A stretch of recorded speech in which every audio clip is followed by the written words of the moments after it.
played a show in Tremont, third one in 3 days. People said slow down, son, but it's always been my way.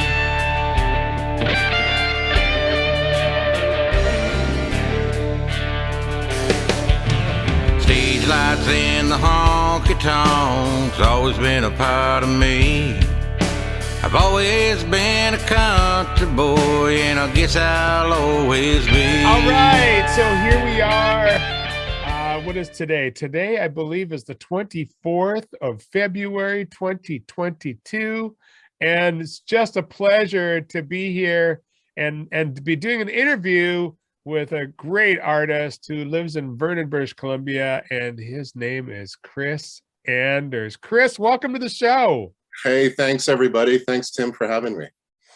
So great. So I was going through your videos and your songs that are up there. I mean, Shattered. I'm really loving that.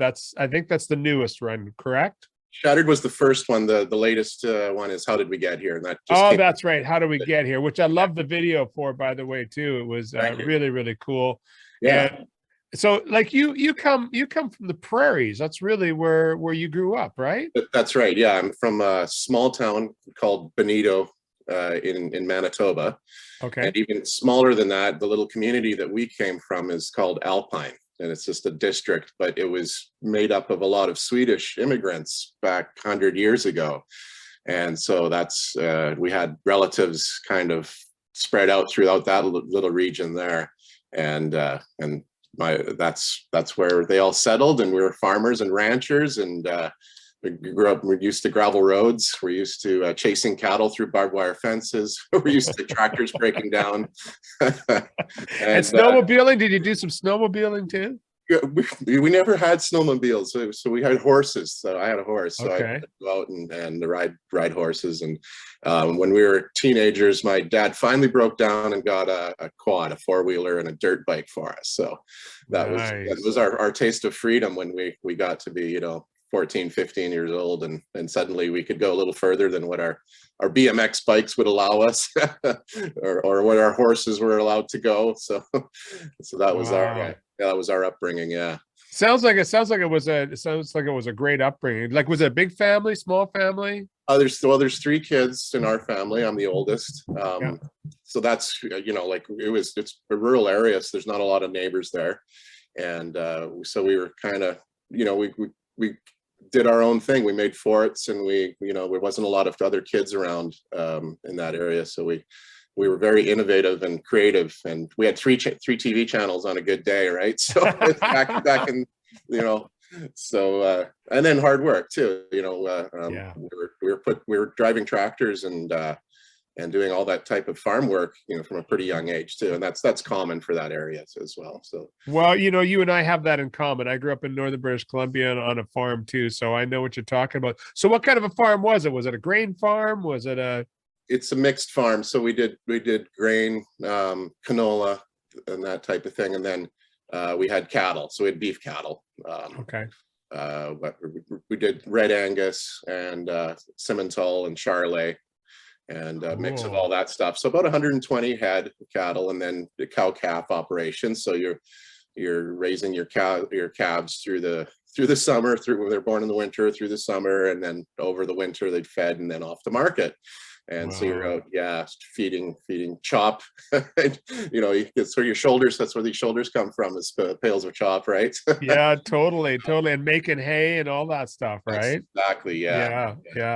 Well, so did you enjoy that? Did you enjoy growing up in that environment? Yeah, for sure. It's I think as I reflect back, and even How Did We Get Here is a little bit of it's got that opening line, this frozen prairie sky. Yes. I've been in BC now for over 15 years, but I still feel like I'm connected to that area, that rural area of the way of growing up. And my parents still live out in Alpine on the farm. They've retired from farming, but they rent the land out, but they're still there. So we've all got a connection back to that community that we grew up in. That's Even though amazing. we've all had to move away and do other jobs, my brother and sister and stuff. So, but yeah, there's definitely a real connection to that. I don't think That's it ever leaves amazing. you. Yeah. Yeah, what a great way to grow up. I mean, like I say, you and I really, that's like a common thing that we have. So, I mean, you've had some great success already in your music career, and I want to sort of go into the past, which we're talking about now a little bit, and then the present and the future. So those are the three things that I'd like to look at as you as an artist and in Sure. your career. So what inspired you to, what was sort of your musical beginnings? Tell us about that. Well, my mom wanted me to get to learn an instrument, and I remember as a kid, and everyone was doing piano, and maybe you can relate to this too. About the time you get into grade 2 or 3 or 4, everybody's got some kind of lesson on Wednesday afternoon after school or whatever That's right. the case is, right? So this was when right around the time Bon Jovi was just coming out, like the early 80s and that. And I said, I don't want to learn piano. I want to learn guitar. So I want to be cool. Yeah, that's right. So of course, she said, oh, that would be okay. And off I went to, one of the towns around there. Swan River is the next biggest town. And I started taking some guitar lessons and going from there. So I've still never ever consider myself a great guitarist, but that's where I started from, learning chords and learning some of the musical theory. And then just as I got, into a teenager going to high school, I still played. There was even a class at school, guitar, the music, and I stayed with it. And then I started learning tablature and like how to do Sweet Child of Mine and things like that. I'm like, wow, this is cool. But again, I never really was this prodigy in guitar. I ended up just being more or less a guy that could play chords. And all of a sudden I started singing along to it. And it's like, oh, you know what? You're more of a singer. You can play your rhythm guitar, but you're gonna be more of the singer if you're ever in a band. Going from there, and but I never really got into too many serious bands or anything at that time. Before I knew it, I was off to university and brought the guitar along, and it came out. Dorm nights, that type of thing. Jams, a lot of that sort of thing. Going from And then I was off to my career. I ended up being a police officer after I graduated from the University of Manitoba. And so I was off to sort of a northern part of Manitoba, just north of where I grew up. I was living in Pelican Rapids was the name of the community. It was also known as Sapatway Cree Nation. So I ended up living in a very small little cabin. It was actually brought in from the 1976 Montreal Olympics, I believe, for that community. They took all these houses, brought them in, and said, "Hey, you can stay here while you work here." so again, wow. I was singing to my German Shepherd that I had at the time, still playing this thing.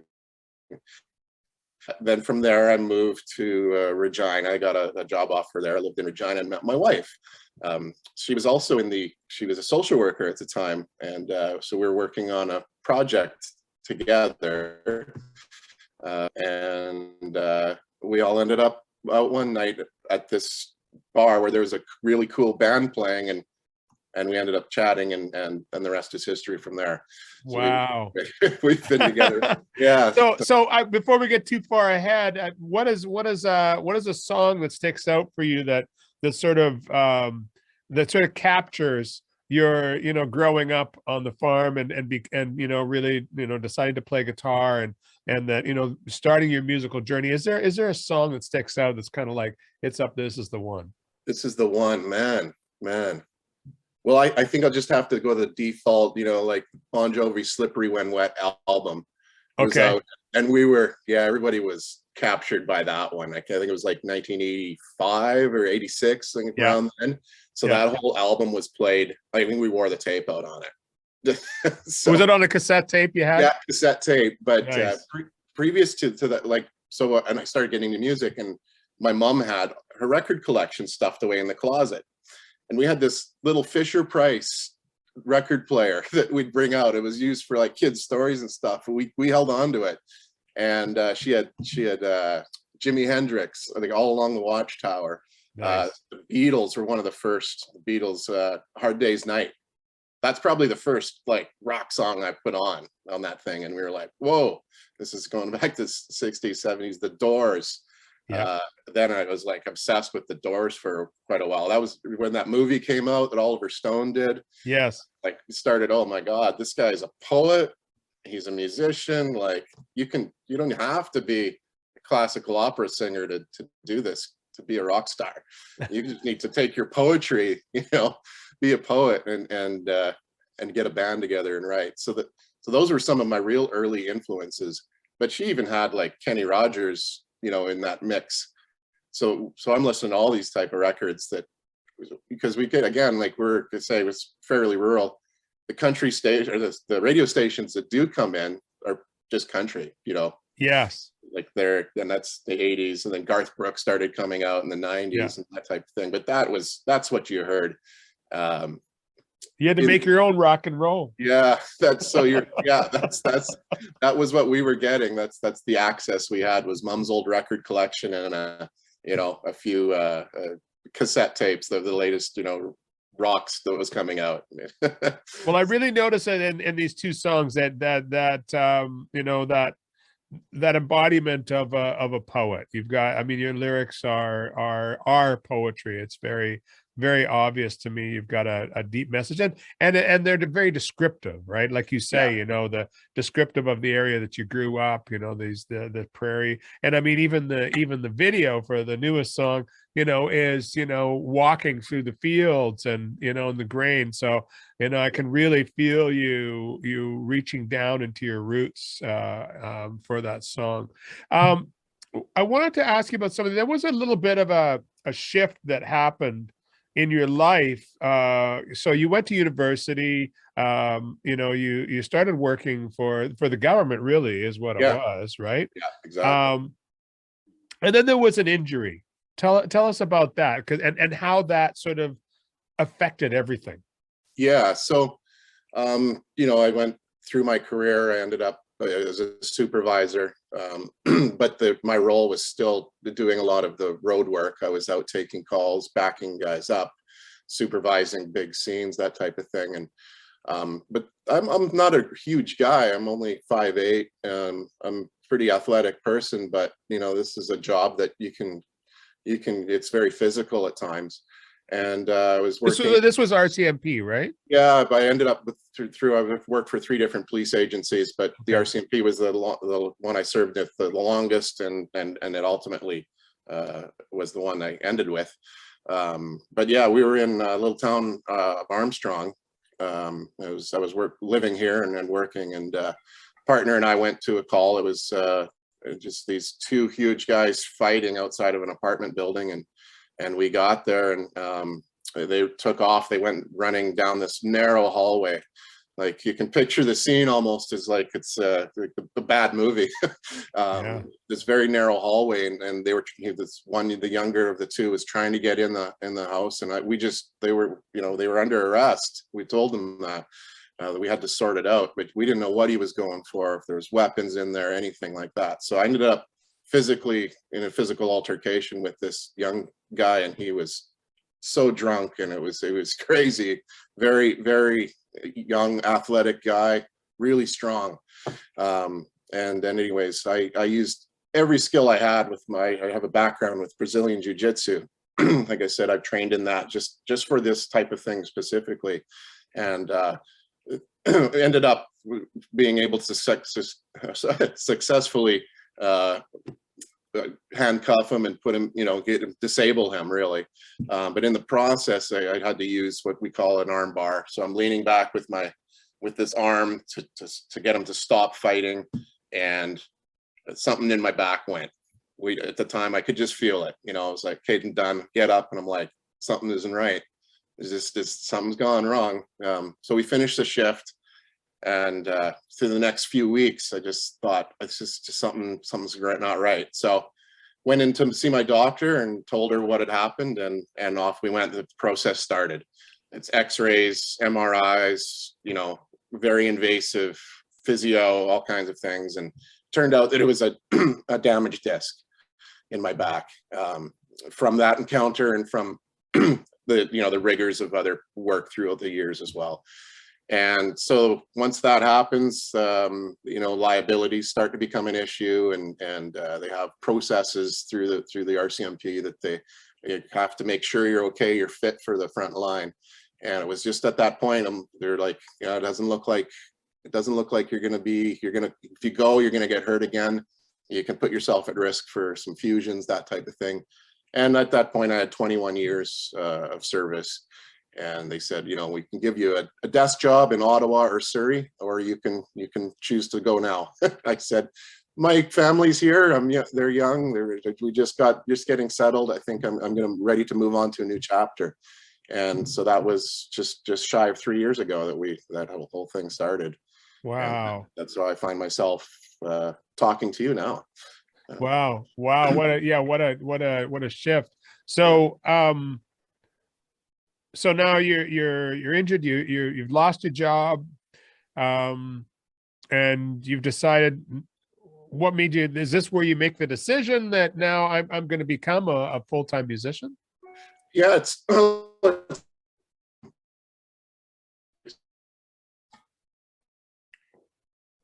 think we lost you a little bit there. Oh, you're back. There was.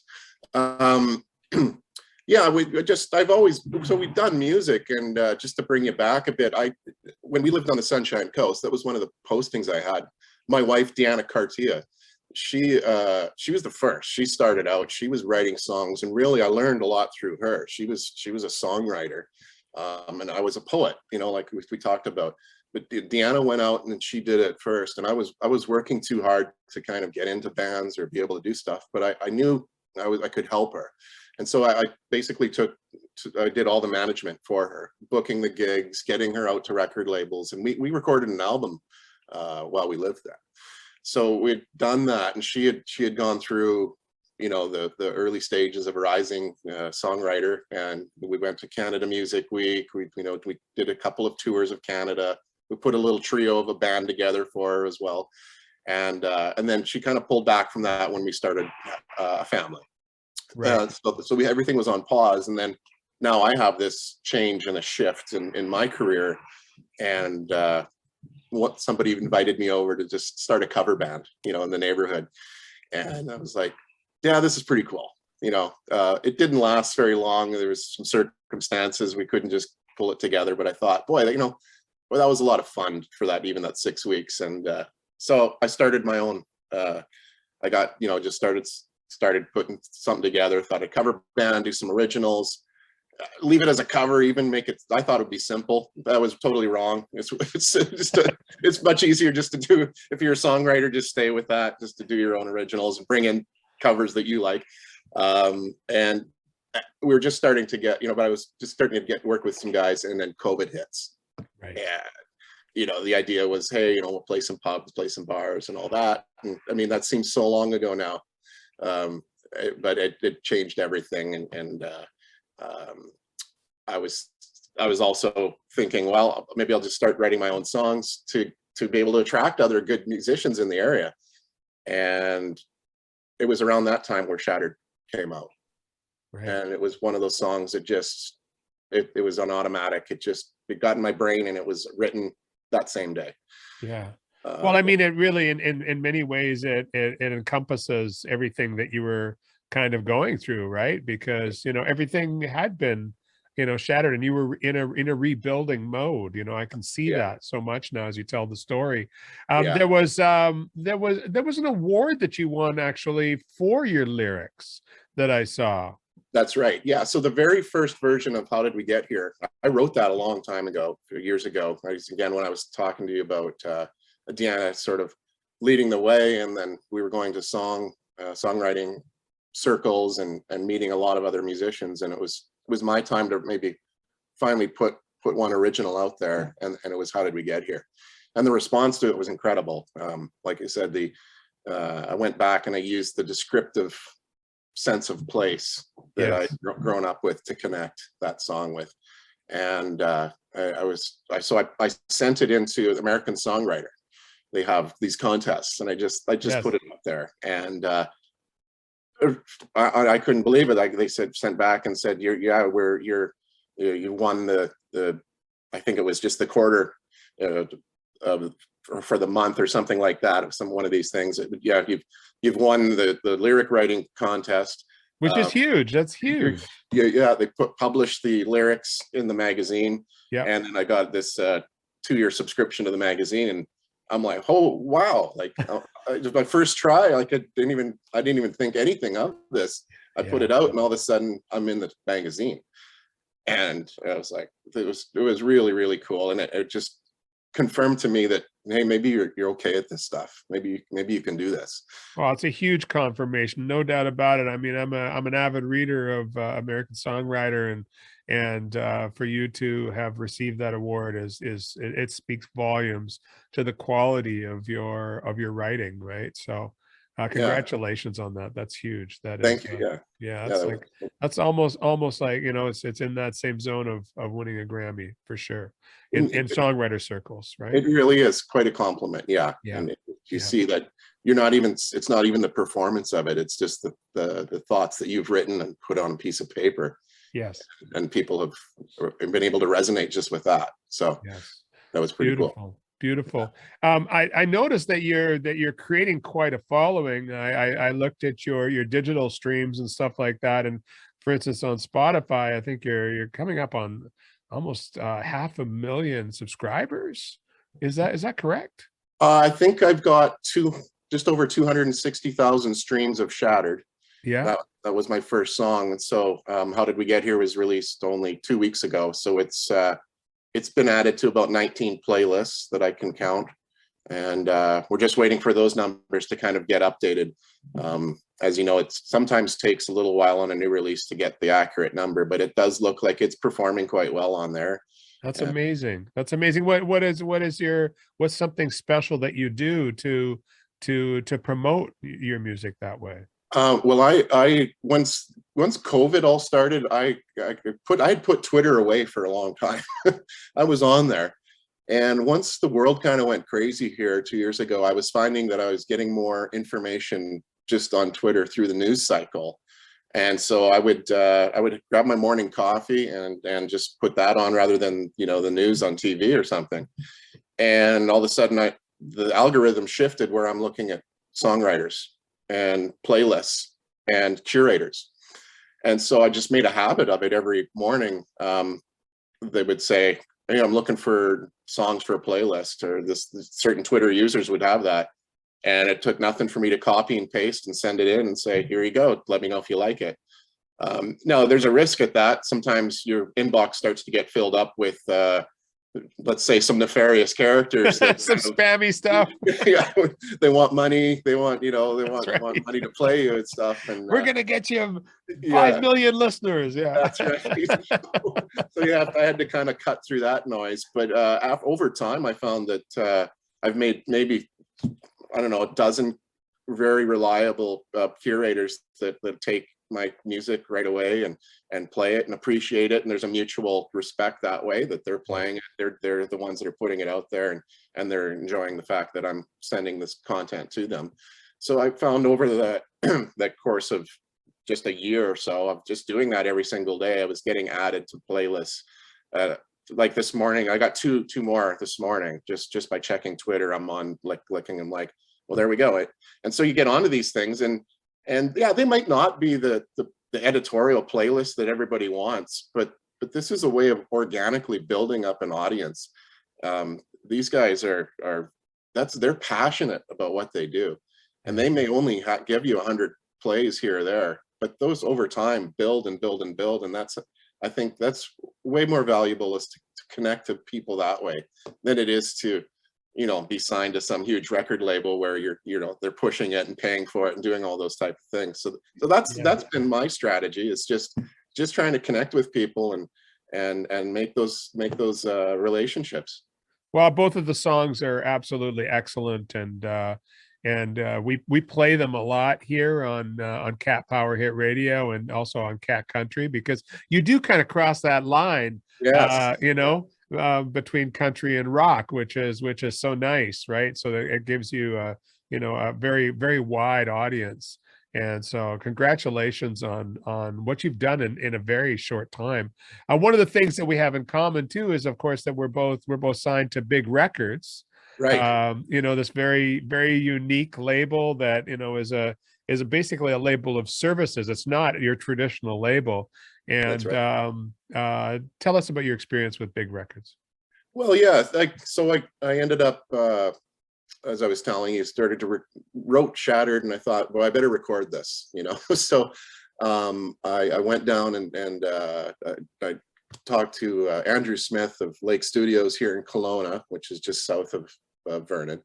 And one thing that Andrew's really great at is bringing a songwriter in and then creating a full sound around, you'd go in and just do scratch vocals and guitars, and he can help build that whole thing through the studio. So it came out, and we recorded it, and I'd been in the studio before, but I hadn't been the primary artist. It was always I was always organizing it for someone else, or Deanna or whoever. So this is a unique experience for me to be in that vocal booth. And Andrew later said, he said, when you came in, there was just this intensity in you to do this song. And I did, I just couldn't believe I was finally here and I was doing it. And that's what you hear, is that passion that was in that studio that day. But it came out, and so I got this finished recording, and I'm like, well, what am I going to do with this? And I sat on it for weeks. I didn't really know. I would just keep this to myself, or put this out there to the world. Like, I'm going to start this path. What am I going to do here? Because as you know, once you put that foot out there, Yeah.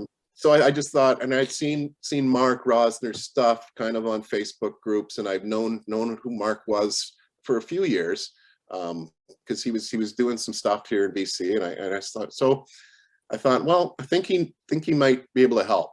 And so I contacted him, and I sent him an email, and I said, are you interested in maybe looking at this stuff? And he said, yeah, absolutely, send it over. And I think I got an email from him like 5 minutes later. He goes, don't do anything else till we talk tomorrow. it was about 9 o'clock at night on a Sunday or something like that. And he says, just don't do anything. I want to talk to you. so that's what happened. We spoke the next day. We had a meeting, I think on Messenger, and we talked, and we spoke about what he thought I could do with this, with what I was doing, and before you know it, I think a week, 2 weeks later, I was under contract with Mark. And at that time, he was considering himself more of a manager. Yeah, that's right. Yeah, it's progressed now, as into record label that provides services in all types of different areas. Yeah. But that's how we got started, and then I just kind of waited. Again, I was trying to think, well, I've got this other song that I went and recorded. How did we get here? I'm like, maybe we'll just wait till this Corona thing's over. Well, we both know how that's gone. Exactly. So Exactly. I thought my timing was just, I wasn't being able to predict a good time to do it. It was just time to get it out there. And that's why we put it out here in February. And amidst some of the, while Canada's going crazy in Ottawa, I was like, well, I don't think I'm going to trust my timing on anything in the future on that. We'll just have to put the music out there and let it do its thing, no matter what else is going on in the world. Exactly. There, right? Yeah, and I mean, that song is perfect for this time too, right? Because how did we get here? And so I think the timing is perfect. And so now with Big Records and Mark Rosner, of course, Mark has this TV show, Rise Up TV, which we have that in common too. I'm part of the show. And have you been out on any tours yet with Rise Up TV? No, I was planning to do that, but we just haven't been able to make it work. But I'm scheduled for the Western USA tour coming up here in May, in the early part of May. Really excited about that, because that's going to finally be, we're just sort of opening here in BC. I haven't been able to gig too much. So we're going to have a real intense week of performing and playing, riding on a bus, and being part of this new TV show. And also, I thought I've been, I played hockey as a kid and as a young guy all through Western Canada. I've seen most of Western Canada, the hockey rinks and other things. I want to go to places I haven't been before. Yes. And then we have on my side of the family, there's a lot of relatives in Seattle, in the area, and that's where we're starting out. So I feel almost more at home in Seattle than I do sometimes in Vancouver. So we're going to go to Seattle, and I think the second stop is Portland, and then off to Reno, which I haven't been to Reno before. And then we get to play Vegas and LA. So we're sort of waiting to hear from Mark on what the venues are, and you know, trying to get ready for that. And we're sure hoping to make it work. That's what we all say. It's sort of everything's tentative now. We don't know these days. Exactly. Yeah. So would you bring a band with you on that? I think for that one, it'll just be me and my guitar. Okay. Yeah, like I'm going to dig into sort of my go back to my singer-songwriter roots there, but Yes. I am looking. I've got a few buddies here in Kelowna, and trying to see what I can do so that I do have a band for when those opportunities arise. As things open up this summer, sometimes playing with a band is so much more fun than just being up there by yourself. Totally. So I'm hoping that I'll have some opportunities this summer to work with a full band and do some bigger shows. Fantastic. So, you know, yeah, so the coronavirus, you know, this whole journey has been quite something. So if there was a song, and I know you've got your own song, but if there was somebody else's song, is there a song that sticks out for you, you know, that sort of encompasses the last couple of years? Oh man, I don't know. How about The Doors, This Is the End?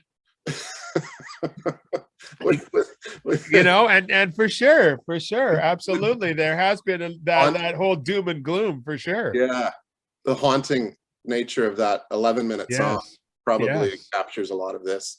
Okay. There's another couple, but I can't think of the names of them as right off the hop. Yeah. But then how did we get here? I thought it is a bit in that video, you see the reunion. Yes. And I think that we're ready for that as a society now, to come back together. Yes. To sort of heal a lot of wounds that have happened, a lot of division. And that's the hope that I'm putting out there. Beautiful. Is that we're gonna have the inquiries. We're gonna dissect what happened here in Canada, here in our own provinces, across every country is going to look back and say, what did we do right? We did a lot of things wrong. Yeah. But my message isn't that. It's that as artists, we can try to help people come back together. Yeah, be that bridge, for sure. Yeah, no, I really feel that from that song. So let's talk a little bit about the future here. So short term and then long term. What's happening for you in the short term here? Right. Well, one of the things that happened over this 2 years was a shift away from performing live, and a focus on writing and maybe recording as well. So I've recorded one more song that's sitting waiting. It's actually a cover song, but it's not really well known. It's one of the theme songs from a movie that was done, I think, around maybe 15-20 years ago, called August Rush. And it's called This Time. And the artist, songwriter is named Chris Trapper. So we're waiting to get a mechanical license and hoping to release that my version of that. It's similar vein of that little bit of rock, but with a lot of country production. Yes. So it's going to fit both again. And then I've got another 3 that I want to get back into that studio and put out. And my plan is to put together 6 songs for an EP. And that, I think that's a perfect magic number, because that way we can maybe try for a Juno and within the EP category. And beautiful. And actually, you know, I still like having a physical product. I don't know about you, but I like printing a CD and seeing the cover on it and having a signature, you know, somebody's autograph on there. So I'm hoping to do that the next 6 months or so, is record some songs and then put them out on vinyl and CD and that type of thing as well. And so, you know, get more stuff out there. So that's likely what's going to happen. And then shows are opening up as well. Yeah. Do you have any shows booked over the next few months? I'm playing in the Armstrong July 29th. That's So you broke up a little bit there. You'll have to repeat that again. Armstrong. Okay. Armstrong Music in the Park, July 29th. July 29th at 7 p.m. Yeah. And I'm going to be under the gazebo, hopefully with a full band, making people dance, getting out of their lawn chairs and making them dance. So we've got That's awesome. That's yeah. awesome. And I'm starting to take quite a few inquiries as for other shows as well. So fantastic. I'm thinking it's going to be a very busy summer. That's awesome. That's awesome. Well, Kris, I want to thank you so much for taking the time today to speak to us. And I'm looking forward to spending some time with you on the bus with Rise Up TV. Yeah, I think we're gonna have a lot of fun together, and look forward to pulling out the acoustic guitars and sharing some music with you. So absolutely. I just want to wish you all the best, and congratulations again on everything that you've achieved in a very short period of time. And where's the best place to check you out? Well, I have my own website right now. Both the singles are up there. You can download them. I think Shattered, you can take it for free if you want. And how did we get here? I'm asking for a minimum contribution of 49 cents or something. Wow. So those are both up there. You can find me. Yeah, so it's krisanders.com. And I have merch. We have coffee mugs, t-shirts, hoodies on there. And no one gets rich off streaming on Spotify. So if you feel like, if anyone feels like supporting me and getting some cool merchandise, they can go on there and order some stuff and send me a message, check me out. I'm on Facebook. I've got a fan page there. Send me a message, join me, like my page. I put all my shows up there. And I'm on Twitter and Instagram as well under Kris Anders. That's spelled with a K. That's right. That's important to say. Yeah. Yeah, I'm out there. Come and say hi if you like the music. Thank you so much for coming on. And for anybody who's listening to this interview, go check out Kris Anders. That's, remember, with a K, Kris Anders, and listen to his music. And if you like it, please purchase it.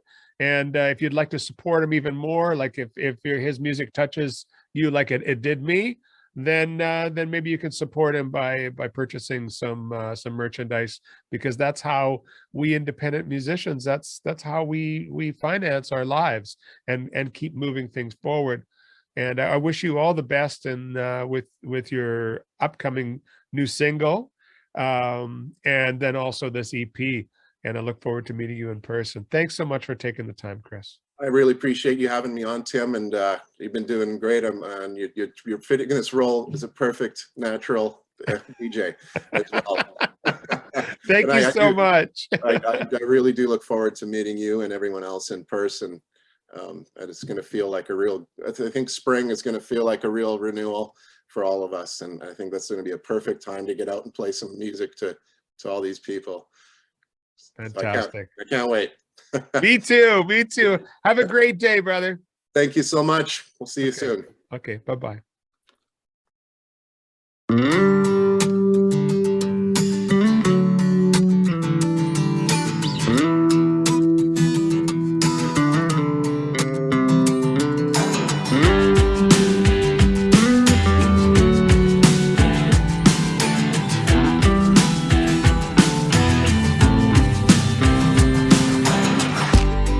There's a full horizon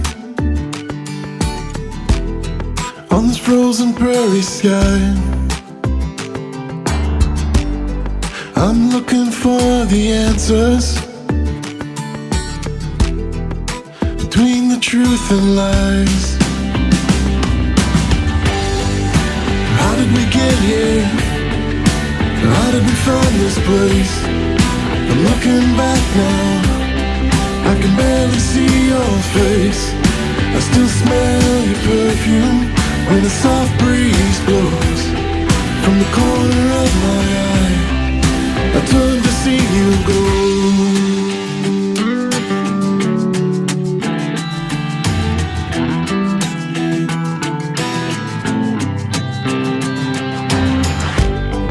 Am I halfway to heaven? Is this halfway down? I'm looking for the reasons. These days it's it's hard to tell. How did we get here? How did we find this place? I'm looking back now, I can barely see your face. I still smell your perfume when the soft breeze blows from the corner of my eye. I turn to see you go.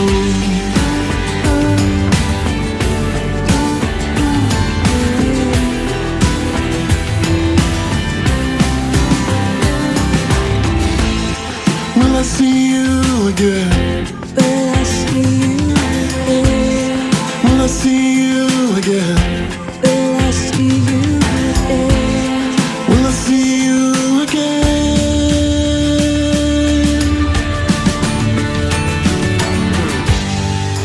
How did we get here? How did we find this place? I'm looking back now, I can barely see your face. I still smell your perfume when the soft breeze blows from the corner of my eye. I turn